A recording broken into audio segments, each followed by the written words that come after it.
música, noticias, educación, información, orientación, compañía. Todo, completamente todo. Radio en vivo, El Príncipe Online. En Quinta a Fondo, entrevistas. Aunque de bonaerense, vive en Córdoba, que acertó, y la expresión acertó, él no le gusta tampoco seguramente, pero bueno, dio en la tecla sobre quién ganaba y efectivamente fue la única encuesta, hasta donde yo conozco, en el orden nacional que fue exitosa. Y bueno, ahora tiene otras encuestas, y entonces nos vendría muy bien saber cómo viene el asunto en este tema tan complejo como son las encuestas. ¿Qué tal, Gustavo? ¿Me escuchas bien? Hay una realidad, que no todo lo que se investiga llega a los medios de comunicación ni llega a difundirse. En el caso nuestro, simplemente llega aproximadamente entre el 5 y el 10% de las encuestas que hacemos llega a los medios. Así que imagínate que queda un caudal enorme de cosas que se investigan y que no tienen por qué tomar estado público. Eso significa o representa que hay un montón de colegas que han hecho investigación buena, profesional, ajustada a la realidad, pero que no vieron la luz. Te voy a citar el caso, por ejemplo, de uno de los referentes históricos de nuestra actividad, como Hugo Jaime, ¿no? Que siempre se lo ha vinculado al peronismo, siempre ha trabajado con el peronismo, Analía del Franco, que también han hecho trabajos en esa línea, como para marcarte apenas una realidad, ¿no? Que muchas veces los medios evalúan nuestro trabajo en función de lo que se publica, pero se publica tan poco que yo ahí recomendaría ser más prudentes, porque, a ver, hay una realidad también. Hoy, el porcentaje de importancia que tiene en la mente de un votante la publicación de una encuesta es prácticamente igual a cero. Sí, claro. Sí, eso... 20 años atrás, quizás vos y yo como votantes tomábamos en cuenta la publicación de algún dato de una encuesta, ¿no? Pero hoy prácticamente, por el mal uso que se le ha dado tanto en los medios como de los colegas, ¿no? De querer hacer operaciones o de querer mostrar una cosa que no era, bueno, el valor de las encuestas publicadas ha caído realmente muy baja. Entonces, ¿cuál es el resultado posterior? Como los medios de comunicación tienen que titular y ganar publicidad en la previa, ¿no? Y titulan catástrofe y titulan fulanito gana como si fuera una carrera de caballo. Cuando llega el momento de la realidad, ¿de quién es la culpa? De las encuestas. Sí, claro. Sí. ¿No? Entonces, claro, en ese punto yo lo que digo es, se equivocan aquellos que creen que solamente las encuestas sirven para hacer un pronóstico exacto de la elección. Yo la uso para interpretar el contexto en el cual la gente que va a votar. Y ahí te diría que en los últimos 25 años de desempeño profesional hemos salvado la ropa de la actividad en más de una ocasión, porque es mejor interpretar el contexto y saber cómo va a ser la tendencia del voto que por ahí decir va a ganar por el 1,5%, ¿no?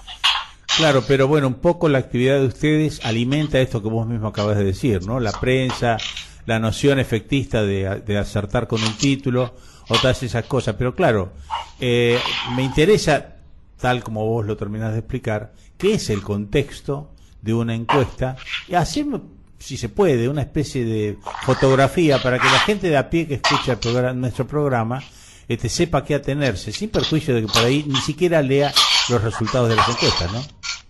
Mira, contexto significa tener en cuenta el humor social, el humor político, el contexto económico, las decisiones que se toman.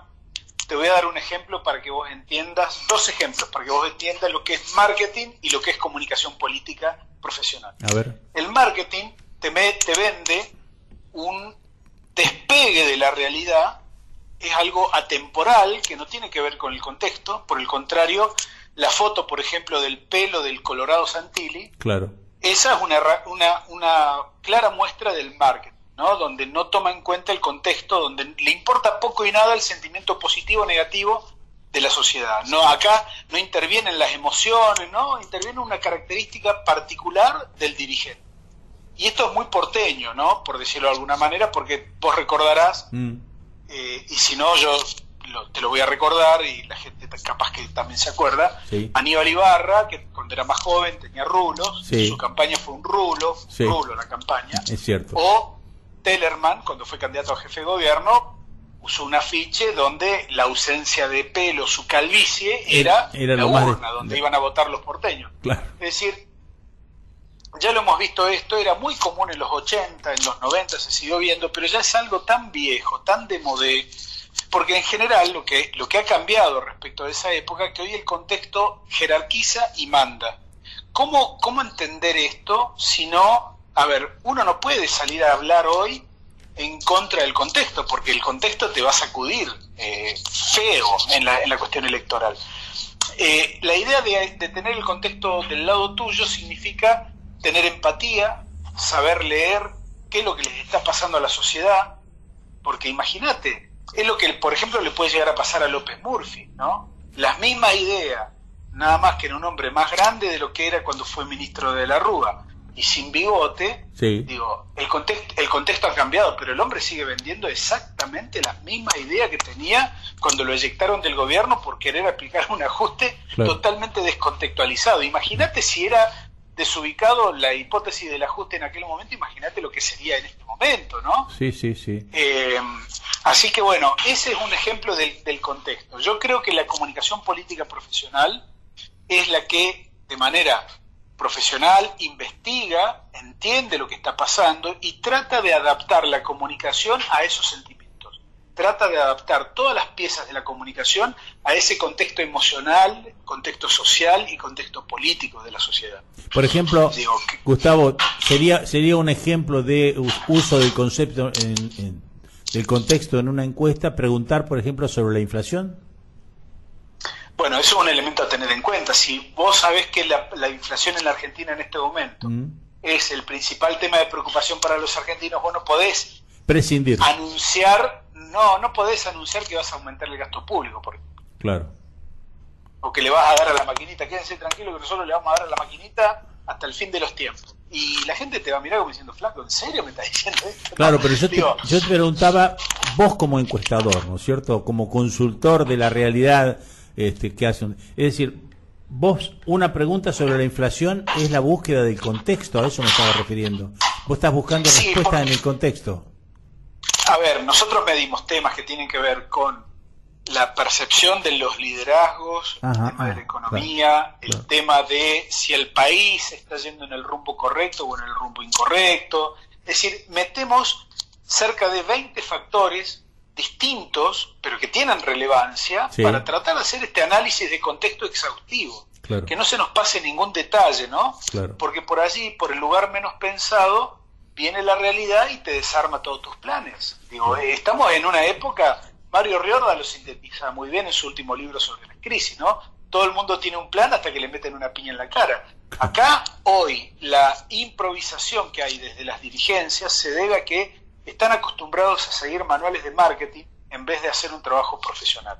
Y se nota desde el gobierno de Macri, ¿no? Que era una elección de marketing permanente. El contexto para Macri era una herramienta secundaria. La foto con el perrito Balcarce, ¿no? El sillón de Rivadavia, la mantuvieron los 4 años de gestión. Y te puedo asegurar que el cambio de humor de la sociedad, al principio tomaba de buen modo esa desestructuración, ¿no? De la comunicación, sobre todo después de Cristina, ¿no? Y de ese estilo tan centralista, pero con el correr del tiempo la crisis económica fue limitando el impacto hasta que se tornó un mal ejemplo, ¿no? Ese estilo de marketing.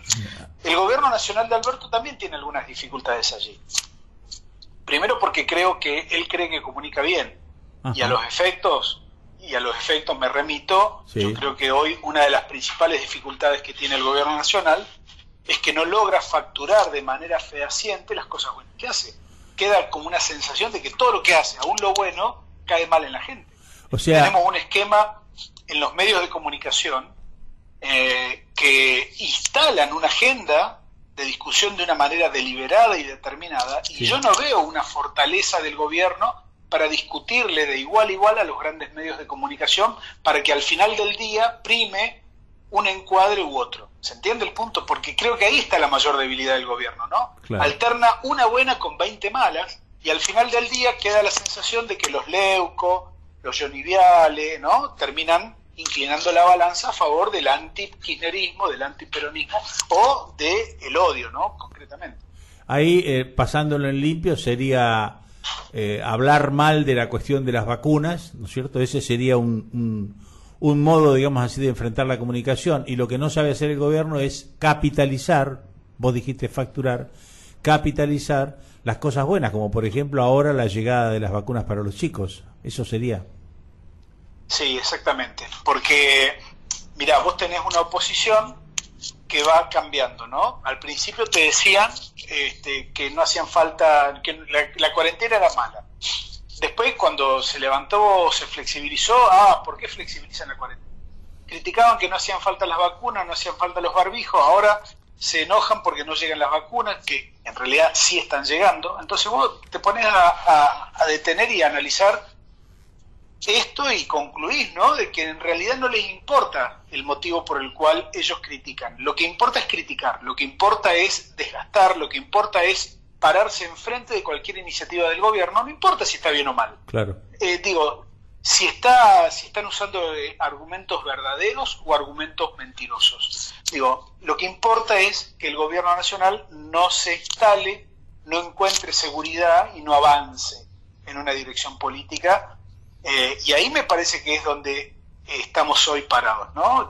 Vemos a la oposición, Patricia Bullrich, que es una dirigente que tiene un nivel de histrionismo y una presencia mediática extraordinaria, y yo no veo a nadie del gobierno con las mismas condiciones para defender la gestión, ¿no? Porque fíjate, Alberto Fernández tiene límites, es un presidente, no puede estar todo el tiempo en los medios. No. Y además por diseño no debería estar tampoco. Claro. Ahora, si no es Alberto, ¿quién habla a favor del gobierno? Sí, falta, en alguna época estuvo en alguna época estuvo Capitanich, que ahora es gobernador del Chaco, estuvo Aníbal Fernández, que casi todo el mundo lo espera ver de vuelta en esa misma función, por lo que uno habla. Este tipo de personalidades, ¿a eso te referís? Sí, pero yo que más que una persona, yo te diría, falta un sistema, falta un proceso. A ver. ¿No? Falta un esquema profesional armado, porque cuando vos te recostás sobre el histrionismo de una persona, esa persona en algún momento va a fallar. Claro. Lo que es bueno es tener un sistema que tenga profundidad, que tenga alternativas, que tenga una narrativa potente, que tenga pedagogía, que sepa explicar bien a la gente lo que pasa. Fíjate, no te estoy pidiendo nada loco, estoy diciendo que los ministros del Poder Ejecutivo hablen el mismo lenguaje. Claro. Y eso no lo estamos viendo, no hay una coordinación. Es como si todos salieran de una reunión, han hablado una cosa en el mismo sentido, pero todos hablan distinto, ¿a eso te referís? Parecen ministros de gobierno distintos, claro, de gobiernos diferentes, ¿no? Cada uno pareciera pertenecer a un gobierno que no tiene nada que ver con el otro ministerio. Ahora, entonces, eso resiente la efectividad de la tarea política del gobierno, porque hoy no podemos decir, y en esto déjame clavar una bandera. Dale. No podemos decir que hay un error comunicacional. ¿Sabes por qué? Porque eso es un reduccionismo. Es como echarle la culpa al martillo porque vos te reventaste un dedo tratando de poner un clavo en la pared. Claro, sí.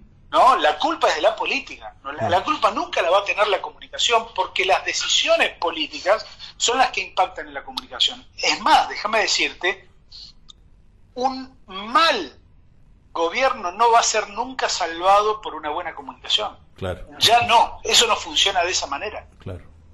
Ahora, entonces, ahí es donde el gobierno debería, poner barbas en remojo y decir, bueno, esta segunda parte, después de las elecciones, independientemente de cómo nos vaya, ¿cómo vamos a transitar los 2 años que nos separan hasta el 2023?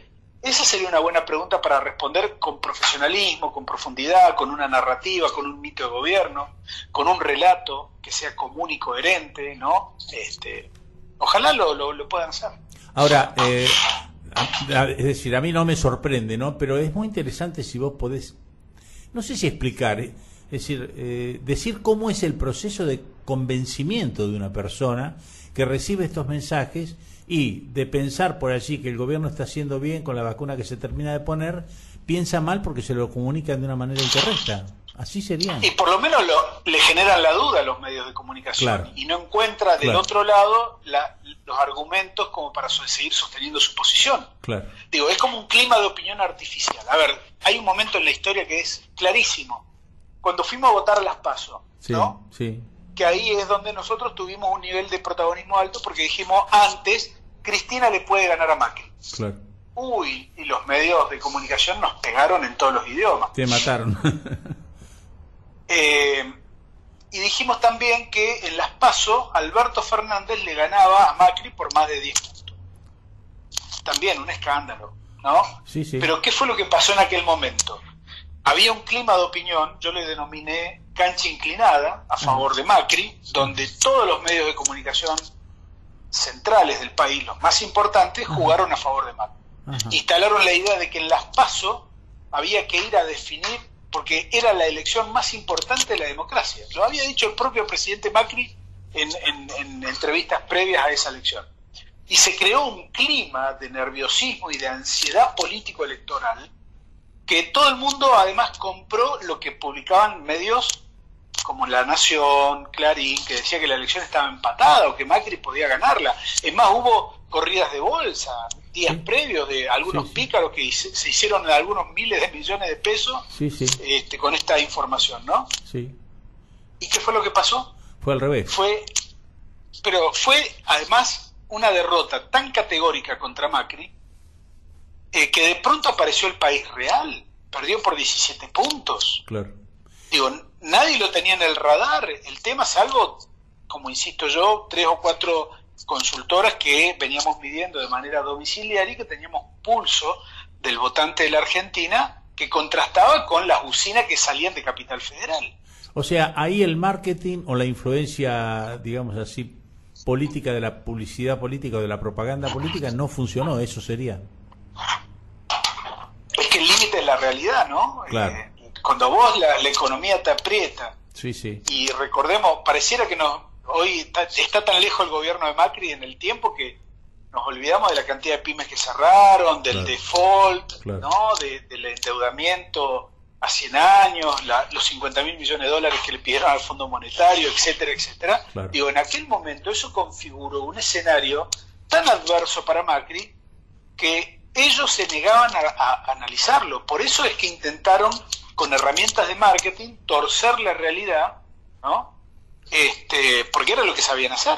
Así ganaron las elecciones en el 2015. Pero bueno, el contexto cambia y por eso es importante que esta comunicación profesional de los gobiernos y de la política en general reconozca cuándo cambian los contextos y se adapte a esos cambios de contexto y no al revés. Hoy no podés hacer llover, ¿no? Simplemente tenés que tener un paraguas para cuando llueva. Esa es la clave o la explicación sencilla, ¿no? Ya el político ha perdido el poder que tenía 20, 30 años atrás de unificar o de generar determinadas acciones políticas.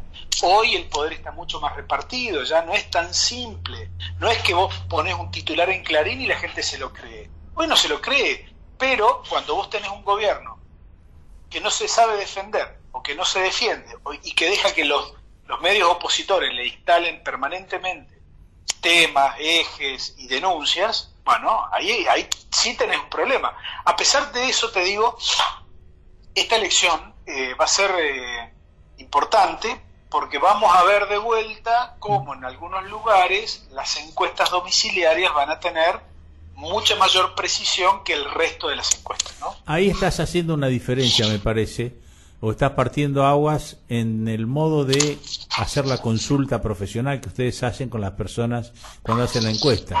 Vos te estás refiriendo a entrevistas presenciales, cuando vas y le tocas el timbre a la persona y le pasás personalmente las preguntas, y a las preguntas por teléfono, ¿así sería? Sí, o por internet, o en las redes sociales, o en las plataformas webs. ¿Por qué? Porque fíjate, cuando vos haces al domicilio, cuando vas a timbrear o a tocar las puertas o a golpear las manos, a pesar de la pandemia, porque estamos haciendo hoy, en el contexto actual, estamos haciendo domiciliarias. De hecho, hoy tenemos 2 equipos trabajando.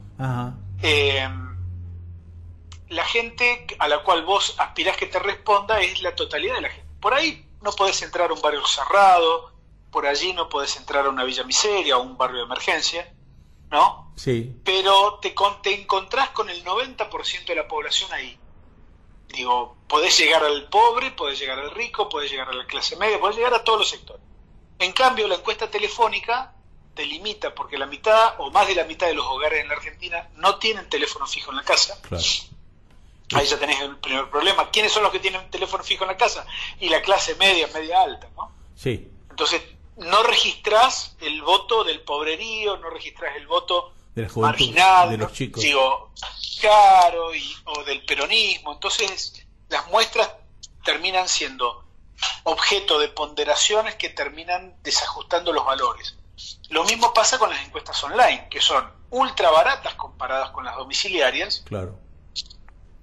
Te permiten tener un olor, pero no podés hacer pronósticos porque el desnivel que tienen las encuestas online, porque no tienen no son probabilísticas, porque fallan algunos de los supuestos que te permiten decir que una muestra está obtenida de manera profesional y es apta para evaluar la proyección de los datos, ¿no? La encuesta online tiene, defectos en el diseño que hacen que la puedan responder militantes, por ejemplo. Claro. Digo, yo veo una encuesta online, la descargo y la comparto con el resto de los compañeros de militancia. Claro. Y nos la pasamos entre nosotros y respondemos la encuesta. Resulta ser que un dirigente contrata la encuesta y después termina diciendo, che, pero de estos 400 casos yo tengo datos de que 200 son nuestros. Claro, claro. Entonces es como una especie de autoengaño, ¿me entendés? Sí. Bueno, hay una pregunta media sonsa, pero al mismo tiempo no sé. Entonces, ¿para qué sirve una encuesta, Gustavo? ¿Solamente el aspecto científico y por allí una orientación para quien te contrata con determinado propósito? Para tomar decisiones, no necesariamente para ser publicada. Imagínate, tenés que tomar un suministro, tenés que ir en una dirección, tenés que optar entre un proyecto u otro. Evaluar las consecuencias de cada uno, pero también evaluar el impacto en la opinión pública. Otra. Claro. Tenés que decidir entre 5 candidatos y no querés ir a una interna. Bueno, ahí tenés una encuesta que no necesariamente se publica. Claro. Después, podés tener distintas... para analizar el contexto, las encuestas son absolutamente prioritarias, ¿no? Entonces vos juntás 20 elementos distintos: imagen, electorabilidad, piso electoral, techo electoral, humor, sentimientos, cómo valoran a la oposición, cómo valoran al oficialismo, la marcha del país, de la ciudad, de la provincia, si se consideran oficialistas o se consideran opositores, ¿no? ¿Qué identidad partidaria tienen? ¿Qué identidad ideológica tienen? Con todo eso podemos armar un análisis de contexto que al cliente le sirve y a nosotros como analistas ni que contarte, ¿no? Porque ahí está la mayor riqueza del análisis. Cuanta mayor información tenés, los análisis tienden a ser también mucho más ricos y mucho más potentes. Pareciera que para esta elección prima la marca y no el candidato, y mi orientación personal, bastante limitada, digamos, es que uno se da cuenta que hay mucha gente que no conoce a los candidatos y por lo tanto no los conoce. Es decir, la opción va a ser votar por sus preferencias en términos generales, o por el Frente de Todos, o por el Juntos por el Cambio, o como se llame. ¿Está pasando eso, Gustavo? No. A ver, en principio lo que estamos viendo antes de la definición de las candidaturas es que mucha gente vota por espacio porque es núcleo duro, ¿no? Tanto del Frente de Todos como de Juntos por el Cambio. Claro. 30% a cada lado, y ahí está el 60% ya definido que tiene una identidad partidaria o ideológica muy marcada. Pero en realidad la diferencia la dan los candidatos, la personalización de las candidaturas. Porque si vos me decís, como pasa en Provincia de Buenos Aires, que creo que el gobierno puede llegar a cometer un error ahí también, ¿no? Si vos vas con un candidato muy potente, muy conocido, es una señal de que estás poniendo todo, ¿no?, en la candidatura. Sería el caso de ponerlo a Scioli, por ejemplo, en el Frente de Todos. No sé, Scioli ya es una marca gastada. Claro. Pero, a ver, un cafiero que tiene un apellido potente, que tiene un rol potente hoy en el gobierno, puede tener un desempeño electoral a la altura de lo que el gobierno ambiciona. Claro. Ahora, déjame decirte 2 cosas a partir de esto. Si Cafiero no es candidato, la señal que vos estás dando es que no estás poniendo lo mejor que tenés en esta elección. Claro. Lo segundo que todo el mundo va a leer es que para Florencio Randazzo no es lo mismo luchar contra un candidato conocido que contra un candidato desconocido. No. Digo, Randazzo tiene más chances con un candidato que no sea Cafiero, entonces ahí hay una debilidad. La segunda debilidad tiene que ver también con esta cuestión del Frente de Todos. Originariamente Cristina se dio cuenta que su piso y su techo electoral era prácticamente el mismo y decidió nominarlo a Alberto Fernández. Si el Frente de Todos recuperase de algún modo ese olor original al 2019 con un perfil y una candidatura conciliadora, Randazzo se transformaría en un candidato de un dígito, de menos de 10 puntos. Ahora, si el candidato, las candidatas o los candidatos en general no tienen ese olor originario de la coalición del 2019 y tienen perfiles duros, kirchnerizados o kirchneristas, y yo te diría que Randazzo tiene todas las chances del mundo de hacer una elección de 2 dígitos, esto es, de más de 10 puntos. Ojalá me equivoque, pero me parece que lo que va a pasar es que Randazzo, en el actual contexto, tiene chances de hacer una gran elección. No nos olvidemos que en la provincia de Buenos Aires, desde hace 16 años a la fecha, el kirchnerismo no gana una elección intermedia.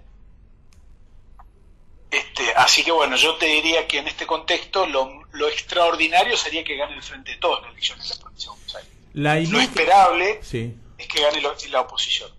La imagen de, por ejemplo, la que seguramente va a ser candidata, ahora no me sale el nombre, Tolosa Paz. ¿Cómo es vista desde el enfoque que estamos charlando? A mí me parece que es una gran dirigente, personalmente me parece que reúne condiciones que otros candidatos no tienen. Tengo mis dudas respecto del nivel de conocimiento que tengan de ella fuera de la ciudad de La Plata. Claro. Y eso... Que el tiempo que le demande instalar su figura política, del otro lado te están jugando a una primaria de Manes versus Santilli. Claro. Date una idea de que Manes Santilli va a ser una primaria que va a movilizar muchísimo electorado, ¿no? Claro. Digo, vos sabés muy bien. Sí. Manes representa la reivindicación del radicalismo, sobre todo en el interior de la provincia de Buenos Aires. Exactamente. Y esto no es un dato menor, ¿no? Sí. Desde ese punto de vista, a Tolosa Paz le convendría ir a una paso con alguien contrario, así sería. A Tolosa Paz le hubiese convenido tener un posicionamiento más importante, un nivel de conocimiento más importante. Creo que ahí hay un desacople, ¿no? Randazzo es un dirigente con mucho rodaje, Santilli también, Manes es un tipo hiper recontra conocido, y creo que el rol de Tolosa Paz no es lo suficientemente conocido, a pesar de que te digo, tiene condiciones como dirigente que son realmente excepcionales, ¿no? Eso no pasa, por ejemplo, con Santoro en la capital federal. Y yo no sé si Santoro es buen candidato, ¿eh? A ver. Por ahí sí, pero para el perfil de votante de la capital, Santoro es demasiado combativo. Claro. Sí, está corrido. Más allá de que está corrido del centro. Es como un Aníbal Fernández radical, ¿no? Que dispara y defiende. El problema de que hay electorados que son tan conservadores, ¿no? Como el de la capital federal, o reaccionarios, si se quiere, conservadores y reaccionarios, que ante un Santoro lo que va a primar va a ser el temor. Claro. Estoy viendo que, de acuerdo a lo que hemos charlado hasta acá, ya va media horita justo, tu pronóstico para el resultado de las elecciones, lo acabas de decir, y lo vas a ratificar obviamente, es que al Frente de Todos no le va a ir bien. Y déjame que te haga este raconto. Vamos a analizar la zona centro del país, desde la montaña al mar. En Mendoza, el Frente de Todos va a perder. En Córdoba va a perder. En Santa Fe va a perder. En Corrientes va a perder. En Entre Ríos, pronóstico reservado. En Capital Federal la derrota va a ser importante. Sumando todas las diferencias de las derrotas que te acabo de mencionar, sin contar provincia de Buenos Aires, yo estoy viendo que el Frente de Todos arranca perdiendo por cerca de 9 puntos nacionales con el voto de la zona centro.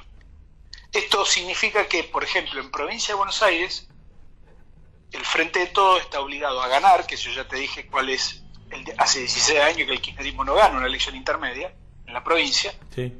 El Frente de Todos estaría obligado a ganar por una diferencia de 30 puntos para neutralizar las derrotas en la zona centro del país. Claro. ¿Vos ves un escenario donde el Frente de Todos en provincia de Buenos Aires gane 60-30?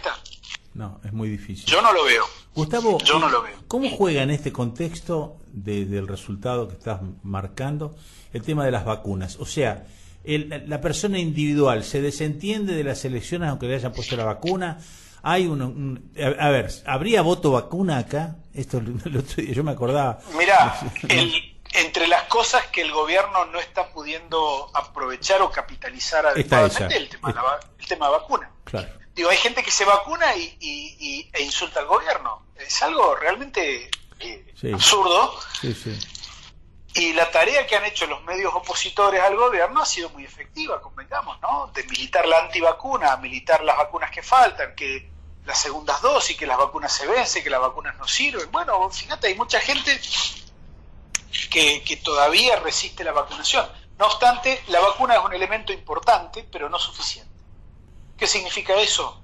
Que puede haber un contexto de mucha gente que está agradecida, pero por el contexto económico, por la inflación, digo, la gente no le va a dar el aprobado definitivo al gobierno. Ahora, si el contexto allá en noviembre incluye que la inflación baja y se recupera el ingreso de la gente frente al costo de las mercaderías, los servicios y los productos, probablemente el gobierno tenga una chance de remontar y de equilibrar la elección y tratar de sacar una diferencia con lo que saque en el resto del país, ¿no?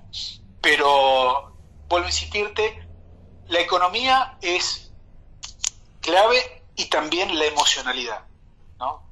Entender solamente la economía sin la emocionalidad de la sociedad argentina en este momento creo que es un error, y ojalá lo puedan entender acabadamente este detalle, porque no se trata solamente de emitir y controlar un poco, digamos, que no se vaya a precio eso, sino además también entender lo que le sucede a cada uno de los argentinos en este punto, ¿no? Digo, hay como una sensación donde el gobierno le habla solamente a su núcleo duro también. Claro. Y hay un montón de votantes en la periferia de los núcleos duros que yo no sé si se sienten tan cómodos con un gobierno o con una oposición que le hablan solamente a sus núcleos duros. Claro. O sea, es una situación muy especial, ¿no? La que estamos viviendo, y la sorpresa, el factor sorpresa, no sé, una medida de gobierno, supongo yo que podría ser, desde el punto de vista del cálculo electoral que producen las encuestas, o que buscan las encuestas, o que, bueno, vemos que es el resultado de esta actividad, ¿es posible todavía de que exista una sorpresa? No. Ya está todo jugado en ese sentido. No, pero además una golondrina no hace verano. Tiene que ser algo tan positivo, tan bueno, pero yo no lo veo en el radar, efectivamente. Veo un gobierno que tiene en la gestión un problema enorme. Hablábamos hace un ratito de las dificultades de los distintos ministerios de entender una narrativa común, que pareciera, viste, que fueran de gobiernos diferentes. No lo veo, y aún habiendo un elemento tan positivo, dudo que el gobierno lo pueda capitalizar en el contexto actual. Claro, sí, ¿Por qué? Porque haciendo las mismas cosas, ¿no?, podemos esperar un resultado diferente. Claro. Gustavo, han sido 35 minutos de una charla riquísima, te lo agradezco, y como siempre te prometo que te vamos a volver a llamar en cualquier momento. Ya le dijimos a los oyentes que vos vivís en Córdoba, que estás allá, pero pese a eso sos bonaerense, y bueno, sin ninguna duda que lo que nos estás diciendo prueba que eso es así. Te agradezco mucho, Al contrario, un fuerte abrazo, bueno, desearte un gran fin de semana y un saludo a toda la gente amiga de Necochea y zona. Gracias, chao, Gustavo. Todo lo que siempre has querido escuchar en una radio. Música, noticias, educación, información, orientación, compañía. Todo, completamente todo. Radio en vivo, El Príncipe Online. No, stanotte amore non ho più pensato a te. Ho aperto gli occhi per guardare intorno a me, e intorno a me girava il mondo come sempre. Gira gira il mondo, gira nello spazio senza fine, con gli amori appena nati, con gli amori già finiti, con la gioia e col dolore della gente come me. Oh mondo, soltanto adesso io ti guardo, nel tuo silenzio io mi perdo e sono niente accanto a te. Il mondo non si è fermato mai un momento, la notte insegue sempre il giorno ed il giorno verrà. Oh mondo,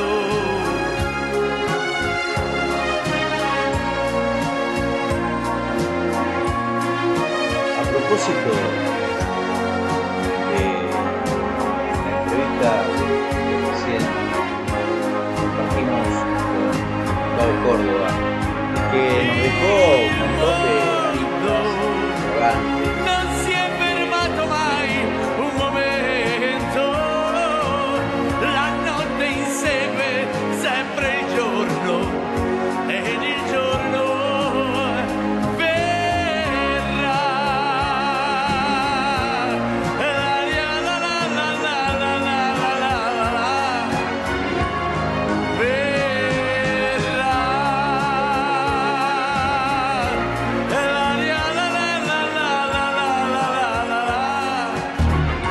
Lacosta.gov.ar, el portal de la Municipalidad de La Costa. El sitio donde podés encontrar todos los servicios que ofrece la municipalidad, realizar trámites online, conocer la agenda de actividades por localidad, informarte de las novedades en la sección noticias y también descubrir los atractivos y bondades naturales del distrito. Lacosta.gov.ar, otro canal de encuentro entre vecinos, vecinas y la Municipalidad de La Costa. Entre todos y todas seguimos construyendo comunidad. Municipalidad de La Costa. El editorial en Quinta Fondo. A propósito de la entrevista que recién compartimos con Gustavo Córdoba, que nos dejó un montón de aristas, de interrogantes, de títulos. Marco Massino. Y fundamentalmente nos dejó preocupación. Pero no la preocupación basada en la expresión de deseos. Expresión de deseos que uno infiere que no estarían acercando a lo que esos deseos como militantes del campo popular, como comprometidos con el proyecto nacional, como defensores de nuestro gobierno y de nuestra doctrina política, nos alerta no tan solo de un hecho aritmético posible, cuál es perder las elecciones. Contrariamente a lo que parece, la situación que describe muy bien con datos científicos, es decir, científicos en tanto ciencia política, ¿no? Sabiendo y advirtiendo que la ciencia política no es pronosticable, que es un territorio donde la improvisación y las posibilidades de que ocurran hechos no previstos son siempre posibles. Con esto quiero decir que nadie dice definitivamente que es imposible que el peronismo, el Frente de Todos, gane las elecciones. Los datos que Gustavo Córdoba nos acerca y que además nosotros, ustedes, podemos relevar día a día en nuestro contacto con la comunidad, con los otros que somos nosotros, que esa es la comunidad, también nos muestran. Lo preocupante no es que el macrismo, Cambiemos, Juntos, o como mierda se llamen, estén proponiendo una alternativa. No lo son claramente. El problema es que nosotros estamos empezando a dejar de serlo. Y peligrosamente, yo sé que esto le va a molestar a mucha gente, y por ahí van a decir, bueno, pero estás convirtiéndote en fuego amigo. Miren, yo creo que no. Pero no que creo que no solamente nosotros no nos convertimos en fuego amigo. Creo que el principal fuego amigo es el propio gobierno y sus incapacidades permanentes de entender la realidad y de suplantar ese entendimiento de la realidad por un relato que más que relato, porque un relato está bueno, es necesario la construcción de un relato político cuando se gobierna, de una narrativa comunicacional, como siempre decimos desde acá, que nos contenga, nos integre y nos potencie como fuerza política. El problema es que no es la palabra, no es lo dicho o lo no dicho lo que hoy se constituye en un elemento corrosivo de nuestra expectativa política. El problema es que lo que no hacemos como fuerza política y que el pueblo en su inmensa mayoría y en su inmensa sabiduría interpreta rápidamente. Alguien podrá reducirlo a, bueno, entonces todo el problema es que el gobierno no le da plata a la gente. Pongámosle plata en los bolsillos, dice. Bueno, yo podría decirle, miren, por más plata en el bolsillo que le pongamos a la sociedad, que nos pongan a todos, la realidad la vivimos todos los días cuando salimos a hacer las compras. Diría Cristina, 4 vivos se quedan con el vuelto. Nadie la escuchó a Cristina todavía. ¿Alguien puede pensar que el gobierno no escuchó a Cristina? ¿Alguien puede pensar que el gobierno de la provincia no escucha a Cristina? No, no es un problema de escucha. Es un problema de toma de decisiones. El día que el gobierno no pudo con Vicentín, no se le animó a Vicentín. Empezó a construir una imagen de impotencia política. Y la impotencia política es un elemento difícil de restablecer cuando empieza a regarse la expectativa con esa impotencia. Se corroe la expectativa con esa impotencia. Por eso, sin ánimo de ser ahoga fiestas, claro que es posible que se recuperen algunos números, sobre todo en la provincia de Buenos Aires, con una dinámica distinta de los intendentes, saliendo a buscar a la gente que tienen que encontrar y buscar, y que están ahí finalmente esperando que los vayan a buscar. Probablemente recuperemos un poco en la provincia de Buenos Aires, pero el problema no es ese. El problema es la sensación de haber perdido la mística política de ser un proyecto transformador y no simplemente un diagnosticador de problemas, tal como si fuéramos espectadores externos, cuando en realidad el pueblo lo puso al frente de todos ahí para gobernar. Y gobernar es tomar decisiones, y gobernar es romper huevos, diría Perón, para la tortilla. La tortilla que tiene que comerse el pueblo, porque si no se la come el pueblo, se la comen 4 vivos. Y si se la comen 4 vivos, el pueblo, en su inmensa sabiduría, se va a dar cuenta. No porque lo va a poder racionalizar solamente, sino porque lo va a poder palpar en su vida cotidiana, no solo en su bolsillo, sino en la sensación, que es más grave todavía que la de tener problemas económicos. Es no tener el horizonte de transformación que únicamente en la Argentina garantiza el peronismo. Ahora, ¿qué pasa? Uno se pregunta cuando el peronismo le toca gobernar y no es capaz de garantizar ese horizonte. Entonces ahí sí que estamos en problemas. Y entonces tenemos que prepararnos para repensar, no al peronismo, porque ya lo tenemos. Las ideas centrales, liminares, que constituyen nuestra doctrina y nuestra razón de ser son intocables. No hace falta que venga nadie a explicarlas. Están ahí. Faltan los músicos que la interpreten. Faltan los arregladores que hagan funcionar la orquesta. Y que esa orquesta tenga la potencia, tenga la sabiduría, el arte de la conducción, que es política, que es social y que fundamentalmente es histórica.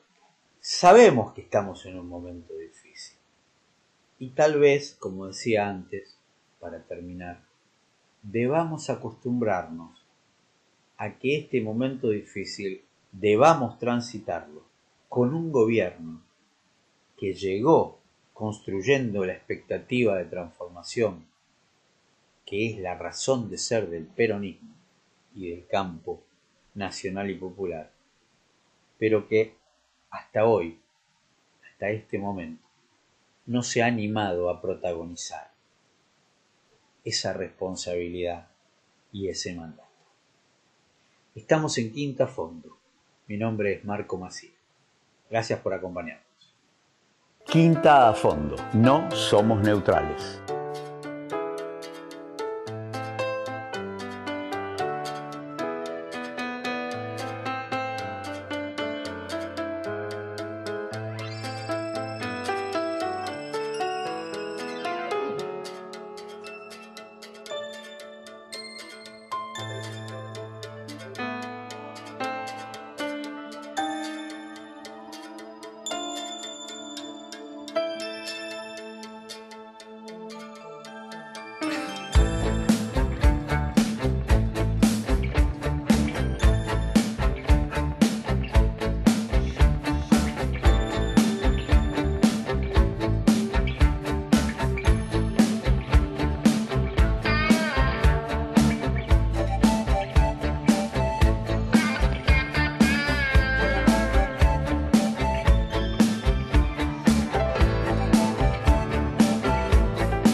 Una vez fue hambre.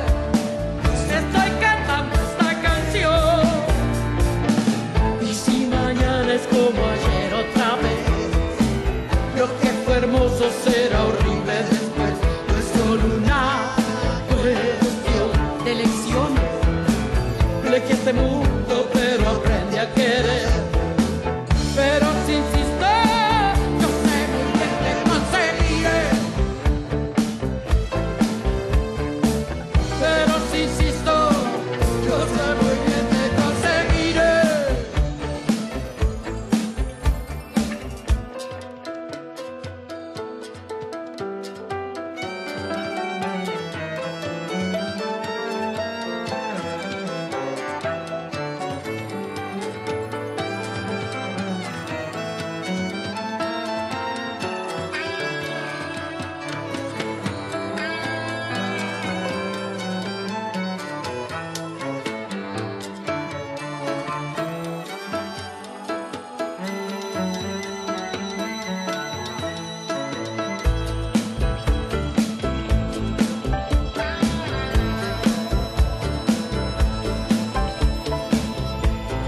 Vienes hasta mí,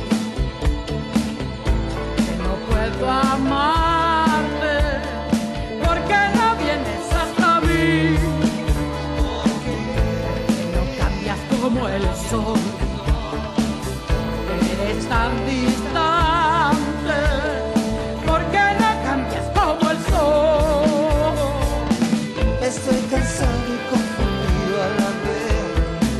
Los analistas no podrán entender. Ya no sé bien qué decir, ya no sé más qué hacer. Todo el mundo loco y yo sin poderte ver. Pero si insisto, yo sé muy bien que conseguiré. Pero si insisto, yo sé muy bien que conseguiré.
Bueno, y llegamos al final de este encuentro de hoy.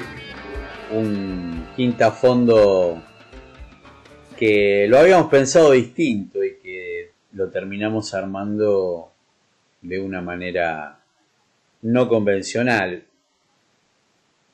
pero que en definitiva también sirvió para recordar algunas cuestiones, ¿no?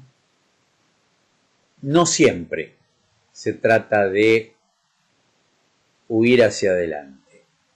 A veces, para entender, hay que mirar un poco hacia atrás. Por eso hicimos este ejercicio de hoy. Cuando entramos en una semana donde aparentemente la justicia tomó la iniciativa, vamos a ver qué contesta el aparato judicial y mediático para desmontar o para minimizar los efectos de la convocatoria y la indagatoria al expresidente de la Nación, Mauricio Macri, por un tema que no es menor, claramente, pero es uno de los 200 y pico de razones por las cuales Macri debiera sentarse frente, por lo menos, a un tribunal para ser indagado. Indagado, que significa poder defenderse, ¿no? De eso se trata una indagatoria en términos procesales. En esta oportunidad va a tener que explicar, antes o después, con prórroga o sin prórroga, en forma presencial o a través de un escrito, un tema que es muy fuerte, que es muy caro a los sentimientos de todos los argentinos, como fue la desaparición y pérdida de los 44 tripulantes de El Submarino. Un submarino que según Macri era muy pequeño y el mar era muy grande y por eso no lo podían encontrar. Parece que mientras no lo buscaban, sí encontraron la manera de espiar a los familiares de los 44 desaparecidos para poder saber de qué hablaban y entonces saber qué mentira decirles. Bueno, esperemos que esta semana nos traiga una cosecha de verdades, o por lo menos nos permita sembrar algunas semillas de realidad. Nos reencontramos el próximo domingo. Gracias por estar y por acompañarnos y por hacernos sentir que esta tarea militante que nos tomamos tiene sentido. Un abrazo para todos, que tengan un excelente octubre. Este es nuestro mes y debemos prepararnos para celebrarlo como corresponde, como peronista, con lealtad y verdad. Buen domingo. Todo lo que siempre has querido escuchar en una radio. Música, noticias, educación, información, orientación, compañía. Todo, completamente todo. Radio en vivo, El Príncipe Online.